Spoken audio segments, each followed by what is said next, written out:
Buenas. En este video, continuando con la sinopsis de la obra Otro Lacan de Alfredo Eidenstein, el siguiente título o ítem que orientó mi lectura fue El problema de la ontología en psicoanálisis. Retomando ideas anteriores, se ha explicitado la posición de los discípulos de Lacan, Soler, García, Alemán, Miller, al sostener en el análisis la identificación al síntoma, el pasaje del tener al ser, que arribaría al ser de goce, que no es mero semblante, sino más bien el auténtico y verdadero ser de la persona, aquello que, como hecho, devela lo inconstructible en el ser humano y que siempre ha operado, a saber, el factum de la pulsión, que agujerea todo intento de saberlo todo, que por tanto el razonamiento, la lógica y las matemáticas nunca podrá suturar más que como elucubración, siendo menos determinante que la poesía. Esta última sería el modo de verificar que se ha llegado al final de análisis, a la experiencia del desierto de lo real. Otra idea que se debe introducir es que se ha establecido que este sostenimiento del ser responde a una ontología. ¿Qué es la ontología? Es aquí que entra en el problema Aristóteles y su metafísica, obra de la que es necesario dar a conocer algunos puntos relevantes. En el campo de la filosofía se sostiene, Lacan estaba al tanto, no de forma homogénea, que los libros de este filósofo quizás no fueron escritos por él, sino que se han recopilado notas que han hecho sus alumnos en el liceo, su escuela.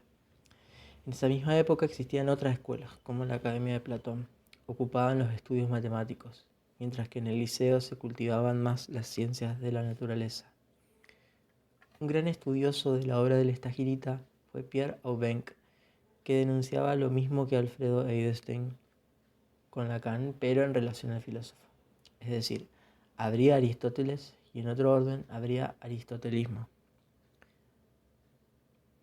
Antes de la metafísica, es importante saber que esta intitulación se estableció mucho tiempo después de la muerte del filósofo. Aristóteles escribió la física, en la que formula, en mis palabras, que la física es el conocimiento de lo sensible, es decir, de lo que puede saberse más acá, y no responde al quehacer íntimo de la filosofía. En la metafísica propone que la actividad se da más allá de la física, trascendiendo el saber de la naturaleza. En Segundos Analíticos, afirma Aristóteles, llamo anterior y más notorio para nosotros lo que está próximo a la sensación. Lo más lejano de la sensación es lo más general, precisamente, y lo más aproximado es lo particular. Y todas esas cosas son opuestas las unas a las otras. Ahora bien, Aubenque, en su lectura de Aristóteles, entiende que éste estableció una aporía en la metafísica, es decir, una paradoja o dificultad insuperable en el pensamiento, sin dar una respuesta a la pregunta ¿cómo llegar a conocer más allá de los sentidos? Lo que habría sucedido posterior a la muerte de Aristóteles es una inversión del sentido de su obra al hacer de la metafísica una ontología, que es la ciencia del ser en tanto ser. Según un diccionario de renombre académico, el de Ferrater Mora, se dice de la ontología: ciencia del ser en sí, del ser último o irreductible, de un primo ens. La ontología parece tener como misión la determinación de aquello en lo cual los entes consisten, y aún de aquello en que consiste el ser en sí. Entonces, es una ciencia de las esencias. Todo esto es necesario para introducir lo que Lacan, al tanto del debate, denuncia en la clase 2 del seminario 19 sobre la metafísica de Aristóteles. Quisiera verdaderamente que la hayan leído. Naturalmente no es de eso de lo que les hablaré. No es que yo no admire la boludez. Las cosas no marchan bien más que cuando es la boludez la que domina. Dicho esto, no es una razón para prosternarse. Entonces el texto que tomaré es algo que es una proeza. Es el Parménides de Platón, que nos servirá. Enuncia de forma clara que se separa de Aristóteles. más cercano a las ciencias naturales y a la experiencia, y se acerca a Platón, estudioso de las ideas, del razonamiento y de las matemáticas. Edelstein sostiene que para Lacan la metafísica sería boluda, porque 1. Siempre se parte de la sensación, 2. Que se sabe por experiencia, 3. Que todo hombre quiere saber, y 4. Que el fin de todo acto es el soberano bien. Esto es lo que caracteriza al pensamiento occidental moderno. Se es aristotélico sin saberlo, y corresponde no a la esencia de la especie, sino a una determinada construcción cultural denominada occidental. Porque, como ejemplifica Edelstein, hay otras culturas, como la quechua en América, tomando la obra América Profunda de Rodolfo Kusch, que nunca se preguntaron por el ser de las cosas. Se confunde una propiedad occidental con un universal. Ese prejuicio se denomina etnocentrismo, y en este caso eurocentrismo. Yo soy así, este es mi auténtico ser, solo puedo operar en determinados contextos culturales y en otros no. Consecuentemente, no se trata de la especie. El psicoanálisis respondería a esta filosofía occidental y universal denunciando que 1. Siempre el otro y el lenguaje ya están ahí. 2. El eso habla y piensa por sí mismo. 3. Lo que reina es el horror al saber. Y 4. El acto no se caracteriza por su fin, sino por padecer de su causa significante. Otra cita del seminario 19. La boludez es eso, aquello en lo cual se entra cuando se plantean las preguntas a un cierto nivel, que está, este último precisamente, determinado por el hecho del lenguaje, cuando se aproxima a su función esencial, que es la de llenar todo lo que deja abierto que no pueda haber relación sexual.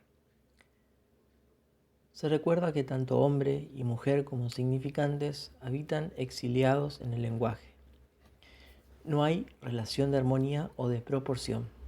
Es imposible describir la relación sexual. Otra cita del mismo seminario. Podemos escribir en el pizarrón. Hombre igual portador de espermatozoides. Solo que no tiene ninguna relación con lo que se pueda escribir, si puedo decir atinado, es decir, que tenga alguna relación a lo real. Lo sexual entonces no está relacionado a algo verdadero, auténtico o a un ser, ni siquiera al goce. No hay goce sexual, entendido como goce de la carne, del cuerpo biológico, porque, como ya se ha explicitado, el gozo de Lacan resulta de la eficacia del lenguaje y no de un inefable. Por tanto, lo que hay es gozo. Se lo puede escribir. Lo que produce esta relación del significante al gozo es lo que expreso por esta notación, phi x. Esto quiere decir que x, que no designa más que un significante, eso que puede ser cada uno de ustedes, precisamente en el nivel delgado en que existen como sexuados, dice Lacan. Alfredo Eidesheim en su lectura afirma: no se refiere a XX ni a XY, son pares cromosómicos, sino a phi x, cuyos dos términos son significantes. Phi, el significante impar, significante del velo y del pudor, incluso significante del gozo, y x, el significante que se inscribe sobre cuál elemento se aplica la función del significante fálico. Es clara la posición de Lacan respecto de la sexualidad, relación de significantes en cadena que no establece un cada uno por separado, no puede pensarse individualmente y siempre en emisión de otra edad. En esta relación se designan significantes, no esencias, por tanto, los significantes en relación se diferencian de otros y al infinito. Se puede ejemplificar que gay, lesbiana, travesti, trans, heterosexual, etc. no son más que significantes. Por tanto, lo normativo de la sexualidad no es más que efecto de significado que nada tiene que ver con lo real de Lacan, con la función de significancia. Lo que se sostiene en la teoría de los discípulos es totalmente inverso a la enseñanza de Lacan. Por eso, algunos psicoanalistas posicionados como lacanianos o freudolacanianos patologizan, hacen una inadecuada lectura